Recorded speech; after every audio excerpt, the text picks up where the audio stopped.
individual goes to prison, the entire family goes, because it's a burden put upon the family having that person that's in prison to support them. Transitional housing is primarily used for offenders leaving prison. It is also an available option for offenders already under community supervision who are homeless, living in an unstable or unapproved home, have no financial means to support themselves, and could benefit from a more structured, positive, safe environment.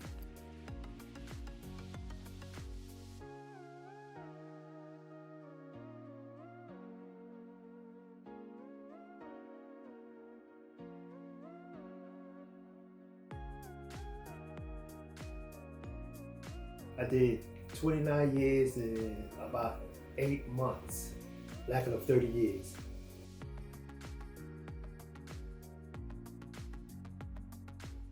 Well, before I even knew that STSG existed, I had formulated a relationship with a guy named William Elmore, and his mother was in the process of creating STSG. And at the time, William was at one camp and I was at another camp, and I had got my level 2s, and I don't know how long I got, but I could try to break down level 2. Level 2 consists of guys going out into the community, whether it's church, a restaurant, a sponsor's house, whatever the prison say that you're approved to go to, you go. And I had the opportunity to go to some of STSG meetings for families whose loved ones that's incarcerated. It was like it's like something similar to NAAA, but it's not NAAA. It's just a basic group coming together, trying to make a difference and trying to help people that's incarcerated with whatever resources that they need to be able to re-enter back into society, or to be able to help themselves while they're incarcerated.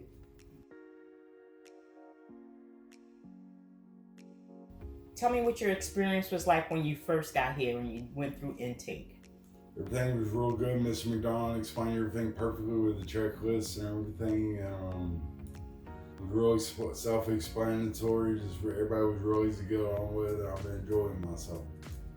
I haven't had a hard time at all living here. When I first got out, I came straight to SCSD Transitional House. I was a resident here. I stayed here approximately 9 months, but within that 9 months, I had the opportunity to learn about finance, housing.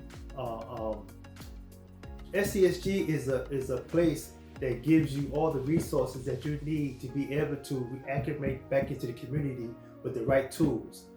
As I said earlier, whether if it's finance, getting your license, getting medical issues taken care of, whatever you need to be able to prepare yourself for your next journey. When you're dealing with residents, you got to remember that you're also dealing with guys that's coming out of incarceration.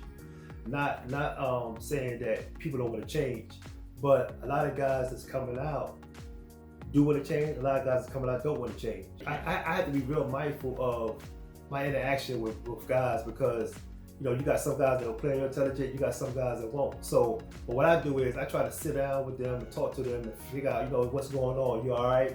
If you need any type of help in anything, do I need to reach out to anybody that you need me to reach out with? And you got some guys that play on that. You got some guys that's sincere. So I just got to figure out who is sincere, who is not. But if they're not sincere, that don't mean I got to push them to the side. I still try to help them the best way I can. I noticed that a lot of guys, when they come through that door, right, that they I'm gonna do this, I'm gonna do that. So I begin to watch them, because I've been in prison so long. I know how most guys act. I know how most guys carry. I know who is sincere, who is not sincere. So when they come through that door and they start, the first 2 weeks will be great. It's not everybody, just some of them.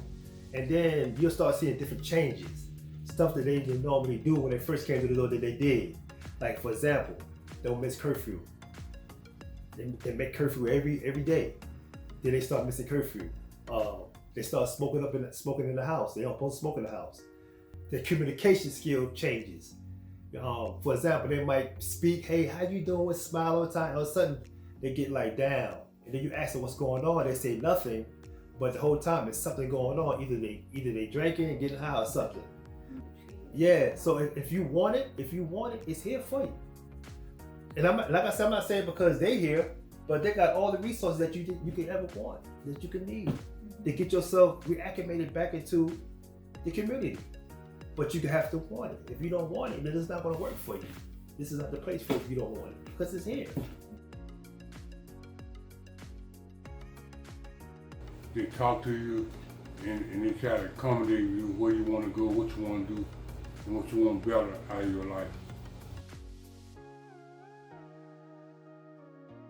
This place is good, man. Like, these people are alright. They care about you. I want to be self-sufficient. I'm a transition. This place is helping me with everything, helping me with a job. They're helping me get my proper paperwork to get a job. And once I get it, I'm going to get a job. I think this is a good program. If you ain't got no ID, they can help you get ID. You don't got a social security card. If you ain't got nothing, they help you get everything.